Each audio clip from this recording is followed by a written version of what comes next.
Salam sejahtera untuk kita semua, Shalom. Dari studio Gereja Masehi Aten hari ke-7 daerah Conference Minahasa dalam program Bertumbuh dalam Kasih-Nya. Kita akan mempelajari pelajaran sekolah sahabat, pelajaran yang ke-12 dengan judul Para Pendahulu. Sebelum kita belajar ringkasan pelajaran sekolah sahabat, mari kita satu dalam doa. Bapa kekal yang ada di sorga, kami akan belajar firman-Mu lewat pelajaran sekolah sahabat. Kebutuhan kami yang terutama, biarlah kuasa Roh Kudus boleh ada di setiap hati dan pikiran kami, agar firman yang kami pelajari ini kami boleh mengerti, kami boleh praktekkan dalam hidup kami. Di dalam nama Yesus kami berdoa. Amin. Saudara-saudara, ayat hafalan terdapat dalam 2 Timotius pasal 1 ayat yang ke-7. Ayat ini berkata, sebab Allah memberikan kepada kita bukan roh ketakutan, melainkan roh yang membangkitkan kekuatan, kasih, dan ketertiban. Saudara-saudara, pelajaran sekolah sahabat ini, mari kita akan melihat bagaimana para pendahulu yang ditulis dalam perjanjian lama dan di dalam perjanjian baru. Walaupun kita melihat bahwa kitab Wahyu secara nubuat menceritakan peristiwa-peristiwa yang akan terjadi di akhir zaman. Tetapi saudara-saudara, dalam buku-buku yang lain di dalam Alkitab ini juga memberikan juga penjelasan bahkan peristiwa-peristiwa yang telah terjadi, sementara terjadi, dan yang akan terjadi baik dalam perjanjian lama maupun di dalam perjanjian baru. Saudara-saudara, dalam pengalaman kalau kita lihat ada 3 orang Ibrani yang menjadi sahabat Daniel. Bagaimana juga kita melihat kematian Yakobus. Kita melihat juga bagaimana Petrus bebas dari penjara. Kemudian penganiayaan, ya, dan penderitaan yang dialami oleh Yesus. Bahkan masih banyak lagi, saudara-saudara, tentang bagaimana hari Sabat itu. Saudara-saudara, mari kita lihat secara singkat pendahulu di perjanjian lama. Dalam pelajaran ini kita lihat bahwa dalam Daniel pasal 2 ayat 43, di sana ditafsirkan mengenai gambar atau yang dimimpikan oleh Raja Nebukadnezar yang dicatat dalam Daniel pasal 2. Misalnya Babel diumumkan sebagai kekaisaran yang kaya tetapi sementara. Juga dinubuatkan seperti apa bangsa-bangsa di akhir zaman nanti. Bahkan ya, bagaimana dikatakan bahwa bercampur melalui persekutuan tetapi tidak bersatu dalam Daniel pasal 2 ayat 43. Nah, kita bisa menggali dan melihat bagaimana sejarah ini terjadi dalam tahun 1837 sampai tahun 1901, ya, bagaimana peristiwa Ratu Victoria dari Inggris.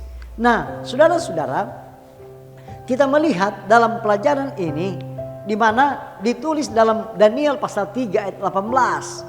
Dalam pemberontakan yang nyata terhadap sejarah yang telah diwahyukan kepadanya melalui mimpi Nebukadnezar ketika mendirikan patung emas untuk menunjukkan bahwa kerajaannya tidak akan berakhir.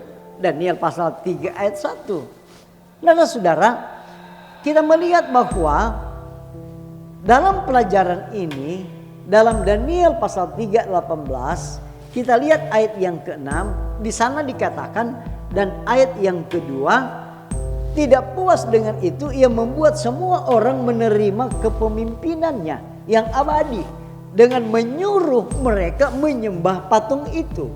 Nah, perintah ini disertai dengan hukuman mati. Jadi bagi siapa yang menolak, ya pasti dihukum mati. Kita tahu cerita ini. Bagaimana peristiwa ini terjadi, ada 3 orang Ibrani yang menolak, tidak mau menyembah patung tersebut. Saudara-saudara, dalam Daniel pasal 3:18 di sini dijelaskan bahwa menurut kisah ketahanan mereka, ketiga orang Ibrani ini tidak goyah dalam keyakinan mereka untuk tetap setia kepada Tuhan. Jadi saudara-saudara, kita lihat ternyata ada dua kelompok, ya, ada dua kelompok. Ada kelompok yang menyembah, ada kelompok yang tidak menyembah. Sebagaimana yang saya katakan tadi bahwa ada 3 orang Ibrani yang tidak mau menyembah. Nah, ini juga ternyata digambarkan juga di akhir zaman juga yang akan terjadi. Jadi sebagaimana juga akan terjadi pada akhir zaman. Saudara-saudara, kalau kita lihat dalam Wahyu 13 ayat 15, saat-saat terakhir dunia ini berputar di sekitar penyembahan, menyembah Sang Pencipta atau makhluk ciptaan, setia kepada Tuhan atau kepada apapun atau siapapun yang memaksa kita untuk menaatinya. Nah, kita lihat di masa-masa sulit seperti ini, kesetiaan kepada Tuhan akan dihargai. Makanya dalam Wahyu 2 ayat 10 sampai 11 ya dikatakan, hendaklah engkau setia sampai mati. Barang siapa menang, ia tidak akan menderita karena kematian yang kedua. Saudara-saudara, seorang penulis rohani mengatakan bahwa akankah Tuhan melupakan umatnya di saat-saat yang sulit? Apakah dia melupakan 3 orang yang gagah perkasa dalam tungku api, atau Daniel di gua singa? Meskipun musuh mungkin memasukkan mereka ke dalam penjara, namun tembok penjara bawah tanah tidak dapat memutus komunikasi antara jiwa mereka dan Kristus. Kita lihat bagaimana peristiwa-peristiwa ini terjadi ketika mereka dalam kesulitan. Apakah mereka di dapur api, apakah mereka di lubang singa atau di penjara. Saudara-saudara, penjara akan menjadi seperti istana karena orang-orang ya yang kaya dalam iman tinggal di sana, dan tembok-tembok yang suram akan diterangi dengan cahaya surgawi. Seperti Paulus dan Silas, mereka berdoa dan bernyanyi di tengah malam walaupun mereka berada di penjara bawah tanah di Filipi. Saudara-saudara, menarik. Nah, mari kita lihat pendahulu di dalam Perjanjian Baru.